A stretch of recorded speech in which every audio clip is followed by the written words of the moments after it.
লোডা পাগলা লোডা দাদি হ্যাঁ লোডা তোর পিছু আছে লোডা বাঁচতেছে আটু লোডা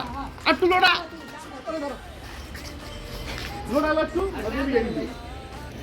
কিসের গুটি দামে এই পাঠাও শাকিল দিছে তোর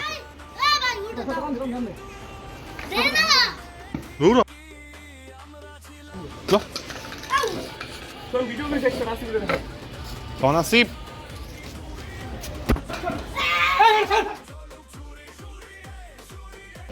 এই গুটি দাও পাগলা গেছে না আমি বাজালে আসছি বাজা নিয়ে আসছি এটাকে বলে টেকনিক কাইটা বাজাইছি কাটানোর পরে বাজালে দামি গুটি 20 টাকা দামের গুটি লইছি 20 টাকা দামে প্রফেশনাল এই ক্যামেরাম্যান কি বলবো দেখো একটা গুটি বাজে আনছি এটা নিয়ে সব টিম মিলে দুমচে ছবি তুলতেছে মানে একটা গুটি পছন্দ করার কথা ভালো একটা গুটি পাইছে এটা এই গুটিটাও ভালো কিন্তু এটা পছন্দ হয় না এটি দিয়ে উড়িয়ে এটি দিয়ে ছবি তুলছে